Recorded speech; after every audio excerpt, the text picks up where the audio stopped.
കുറേ ആൾക്കാരെ പരിചയപ്പെട്ടത് ഇപ്പോഴും പരിചയപ്പെട്ടുകൊണ്ട് നിൽക്കുകയാണ്. കുറേ ഓണ്ടർപ്രണേഴ്സിനെ കണക്ട് ചെയ്യാൻ പറ്റി, മീറ്റ് ചെയ്യാൻ പറ്റി. ഇവിടെ കുറേ ടീംസിനൊക്കെ കാണാനും സംസാരിക്കാനൊക്കെ പറ്റി. അങ്ങനെ ഒരു വലിയ നല്ലൊരു ഓപ്പർച്യൂണിറ്റി ആയിരുന്നു ഇതാക്കുന്നത്. So how was Startup Saturday? It was amazing. കാരണം നമ്മൾ ആദ്യമായിട്ട് അങ്ങനത്തെ ഒരു വർക്ക് സ്പേസിൽ വരുന്നത്, ആദ്യമായിട്ട് ഒരു നെറ്റ്വർക്കിംഗ് ഓപ്പർച്യൂണിറ്റി കിട്ടുന്ന കുറേ ആൾക്കാരെ പരിചയപ്പെട്ടത് ഇപ്പോഴും പരിചയപ്പെട്ടുകൊണ്ട് നിൽക്കുകയാണ്. And it was nice having this many guys here. അല്ല, ഇതിപ്പോൾ ഇവിടെ വന്നതിന് ശേഷമാണ് നമ്മളിപ്പോൾ ലൈക്ക് സീനിയറാണ്, കോളേജിലെ സീനിയറാണ്. ഇങ്ങനെ നമ്മളിപ്പോൾ സ്റ്റാർട്ടപ്പ് എന്നൊക്കെ പറഞ്ഞപ്പോൾ ലൈക്ക് കമ്പയർ ചെയ്യാൻ പറ്റുന്ന ഒരാളെ നമ്മൾ ഈ ഒരു ഇവന്റ് വന്നപ്പോഴാണ് നമുക്ക് മീറ്റ് ചെയ്യാൻ പറ്റിയത്. അപ്പോൾ അതിൽ വളരെ ഗ്രേറ്റ്ഫുൾ ആണ്.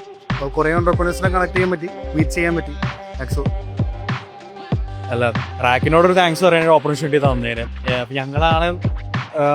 ഞങ്ങൾ സ്റ്റാർട്ടപ്പിന് വേണ്ടി ഫസ്റ്റ് ഇറങ്ങുന്നൊരു ദിവസം കൂടിയാണ്. അത് റാക്കിലിനെ വന്നോണ്ട് കുറേ ഇൻസൈറ്റ്സ് കിട്ടി. കുറേ നമ്മൾ അതിന് മാത്രമല്ല നല്ലത്, അല്ലെങ്കിൽ ടോപ്പ് നമ്മൾ മാത്രമല്ല, വേറെ കുറേ ആൾക്കാരുണ്ട്. കുറേ ഇപ്പോൾ മുളക് വെട്ടിയാണെങ്കിലും ഇപ്പോൾ കുറേ ടീംസിനൊക്കെ കാണാനും സംസാരിക്കാനൊക്കെ പറ്റി. അങ്ങനെ ഒരു വലിയ നല്ലൊരു ഓപ്പർച്യൂണിറ്റി ആയിരുന്നു റാക്കിന്.